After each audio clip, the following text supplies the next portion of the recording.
Today I'm going to talk about PPE. I have all the standard PPE you would use in either a shop environment or on a job site. Remember, safety is #1 priority. These are quite obvious. Dust mask going to keep all the dangerous dust out of your lungs. You have safety glasses here, whether they're prescription or standard safety glasses. You have hearing protection, whether it's the ear plugs or the ear defenders. Remember that you only have one set of eyes, one set of ears. You want to protect them and you want to have them for the rest of your life. I also talk about safety boots, the ones with the green shields on them. I also recommend that you double tie them. You don't let your laces drop loose, because they can always end up being a trip hazard. Remember, you want to keep yourself safe. While I have it here, even though I'm sitting on top of a table saw, you notice that I have the plug to your left and I have it unplugged just in case. Anyway, take care of yourself. Okay, on the safety end of things, we're going to go through a few of the safety things that basically pertain to all the different equipment. No loose clothing. You have a machine like this, loose clothing.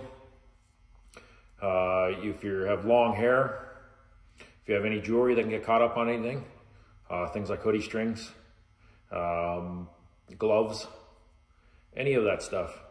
If you get caught in this machine and it pulls you in, it takes forever to slow down after you shut it off. It's a very powerful machine and it will just keep pulling you in. Trust me, you don't want to go down this path. Make sure that you adhere to all the safety rules. While I have you here, and this pertains to all the different equipment, is when you have debris on the table, don't clear it by hand. What you want to do is you want to take a bench brush, okay, with it not running. You do not want to try to clear chips while it is running, because you could also get this caught. So take your bench brush and clean it off while it's not running and it's not plugged in. Make sure the guards on your machines are in good working order, that they are installed and adjusted properly. You want to make sure that they flow nice. Doesn't matter which piece of equipment it is, keep the guards on it. There are exceptions when you have no choice but to remove the guards.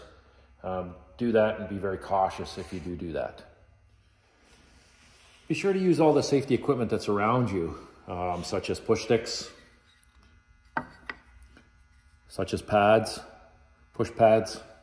You might use feather boards. You might use an auxiliary fence. You may spray your tables using certain sprays. It will cut down on the amount of resistance. But do be careful, because it will make it more slippery, but your pieces will push through much nicer. Some other things that we need to cover safety-wise. You need to clear all the trip hazards around you. Practice good housekeeping. Keep the places around you clean, free of debris. If you have any debris on the floor or around you when you're working on equipment, there's always a chance that you could trip yourself up, twist an ankle, fall into a machine, or have somebody else that's basically around you trip, fall into you, and push you into a machine. These are all things that could happen, not necessarily going to happen, but take the precautions so that there's no possibility of them happening. Other trip hazards besides debris, you have electrical cords, you have air hoses, shoelaces that aren't tied up. Take care of all of this stuff before you get started. And like I say, remember, no horseplay